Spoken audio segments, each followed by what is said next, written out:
Reka tubasuhuze kandi tubifurize gukomeza kugubwa neza mwe mukuri kibiganiro n'amakuru ni Gospel TV igenda kugezaho. Apotre Gitwaza yahumurije abarokotse Jenoside yakorewe Abatutsi yifashishije Bibiliya. Kuri iki cyumweru tariki ya 7 Mata 2024, umushumba mukuru w'itorero Zion Temple Celebration Center ku isi Apotre Paul Gitwaza yasengeye kandi aho ubutumwa buhumuriza abarokotse Jenoside yakorewe Abatutsi mu Rwanda mu mwaka w'1994. Turaza kukubwira kadiri y'imisago yagaragaye mu mashusho y'indirimbo Rwanda Komera ya Jenoside, umuhanzi w'indirimbo zo kuramya no guhimbaza Imana Adrien Misago mu mashusho n'ubundi y'indirimbo igenewe kwibuka Jenoside yakorewe Abatutsi mu mwaka w'1994, akaba ari indirimbo yiswe Rwanda Komera. Ikaze mwe mwese mutari mwakora subscribe mwayikora, mugakora share, ikindi mugatera comment ku biganiro n'amakuru tuba tugenda tubagezaho. Apotre Gitwaza yahumurije abarokotse Jenoside yakorewe Abatutsi yifashishije Bibiliya. Ku cyumweru tariki 7 Mata 2024, umushumba mukuru w'itorero Zion Temple Celebration Center ku isi Apotre Gitwaza yasengeye kandi aho ubutumwa buhumuriza abarokotse Jenoside yakorewe Abatutsi mu Rwanda mu mwaka w'1994. Ni ubutumwa yanyujije ku rukuta rwe rwa Instagram, abanza gusa n'usenga agira ati: ku cyumweru ukwezi kwa 4 itariki ya 7 2024, uyu ni umunsi wa 98 w'umwaka. Kuri iyi nshuro ya 30 twibuka Jenoside yakorewe Abatutsi, ngira ngo mwese muri hano abadukurikira n'abatwumva hirya no hino tubahumurize. Turahumuriza abantu bose babuze ababo, turahumuriza imiryango yabuze abana, turahumuriza abana babuze ababyeyi, turahumuriza abantu babuze inshuti ndetse n'igihugu cyabuze abantu bacyo bazize akarengane. Nubwo amateka yacu yabaye mabi kandi ashaririye, turashimira Imana ikomeje kudufasha kwandika amateka meza nubwo bitoroshye. Mwese ndabifuriza amahoro ya Yesu Kristo, ayo mahoro amanuke mu mutima, mu ndiba kiza amarangamutima yarwaye. Muzongere mugwire kandi mwubake. Apotre Gitwaza yakomeje agira ati: amahoro n'ihumure by'Imana Data bibane natwe Abanyarwanda muri ibi bihe byo kwibuka ku nshuro ya 30 Jenoside yakorewe Abatutsi muri 1994. Nge n'umuryango wanjye hamwe n'umuryango mugari wa AWMZTCC twifatanyije n'Abanyarwanda aho bari hose tuzirikana abacu batuvuyemo.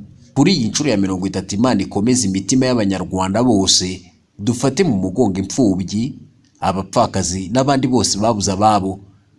Yakoresheje amagambo aboneka muri Bibiliya agira ati: nzakugarurira amagara yawe kandi nzagukiza ingume zawe. N'Uwiteka avuga uko bari barakwise igicibwa bati hano ni Siyoni hatagira uhitaho. Yeremiya 30:17. Gitwaza nanone ati: dufatanyirize hamwe gushimira Imana yaturinze iyi myaka 30 yose itambutse. Haciyemo byinshi ariko twabonye gukomera no kurindwa kuva ku Mana yacu. Wowe wakomeretse, wababajwe n'ibyo waciyemo, Uwiteka gukomeze wibuke ko ushobozwa byose na Kristo guha imbaraga. Ariko rero nzabazanira kumera neza n'agakiza kandi bakize ndetse nzabahishurira amahoro n'ukuri bisesekaye. Yeremiya 33:6. Apotre Gitwaza yasoje agira ati: komeza uhanga Imana yawe amaso, uharanire kwiyubaka no kwiteza imbere. Ejo hacu hari ibyiringiro. Ubumwe n'ubwiyunge n'urukundo tubigira intego y'ubuzima bwacu, duharanire kwiteza imbere, kwiyubaka no kubaka urwatubyaye. Imana igusange, ihumurize umutima ubabaye, ikwambike n'imbaraga. Mukomere, mukomeze kwiyubaka. Adrien Misago yagaragaye mu mashusho y'indirimbo Rwanda Komera. Umuhanzi mu ndirimbo zo kuramya no guhimbaza Imana Adrien Misigaro ni umwe mu bashyitsi b'Imena batumiwe na Jenoside mu mashusho y'indirimbo igenewe kwibuka Jenoside yakorewe Abatutsi mu mwaka w'1994, akaba ari indirimbo yiswe Rwanda Komera. Jenoside rero ni umukobwa w'umubyinnyi washinze Jenoside Foundation, ni ukuvuga itsinda ry'abaririmbyi rigizwe n'abana akura mu miryango ikennye. Ni umukobwa w'imyaka 29 y'amavuko wavukiye mu karere ka Huye mu ntara y'Amajyepfo mu muryango ukennye cyane, dore ko na se umubyara yapfuye mbere y'uko avuka. Inzozi ze zikaza kuba impamo ubwo yatangiraga gukura umusaruro mu mpano ye yo kubyina. Indirimbo Rwanda Komera, amashusho ye yagaragayemo abantu batandukanye, abahanzi mu ndirimbo zo kuramya no guhimbaza Imana nka Adrien Misigaro, abahanzi bakora indirimbo zisanzwe n'abandi bafite n'ubundi amazina azwi mu Rwanda mu mirimo itandukanye. Uretse Adrien Misigaro, abandi bagaragaye muri iyi ndirimbo ni Jenoside, umubyinnyi mpuzamahanga usanzwe ari ambasaderi w'ikigega mpuzamahanga cy'iterambere ry'ubuhinzi, umuhanzi Krisizi ndetse n'umuhanzi mu njyana ya gakondo Masamba Intore.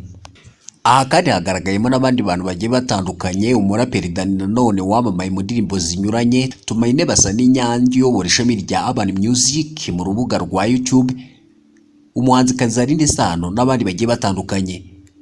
Nishimwe Naomi wabaye Miss Rwanda 2020, umukinnyi w'umupira w'amaguru Ndanda Alphonse, Malayika w'amahoro umukinnyi wa filime n'ikinamico, umuhanzi Platini, Lucky Nzeyimana umunyamakuru wa RBA, producer San Panda wagize uruhare mu ikorwa ry'indirimbo, David Bayingana umunyamakuru wa BFM Kigali, Didier Maniraguha umukinnyi wa filime ndetse akaba n'umubyinnyi, ndetse na Regis Seja ni umushyushya rugamba akaba n'umunyamakuru. Adrien Misigaro yaherukaga kugaragara mu mashusho y'indirimbo yo kuramya no guhimbaza Imana yakoranye na Meddy bise niyo ndirimbo. Muri uyu mwaka wa 2024 u Rwanda rero n'isi yose bari kwibuka ku nshuro ya 30 Jenoside yakorewe Abatutsi mu nsanganyamatsiko igira iti twibuke twiyubaka. Ndabashimiye mwese mudahwema gukurikira ibiganiro n'amakuru ni Gospel TV igende kugezaho. Mukore subscribe, mukore share, ikindi mutere comment ku biganiro n'amakuru tugenda tubagezaho. Uwiteka barinde kandi abahe ibyiza byose mwifuza.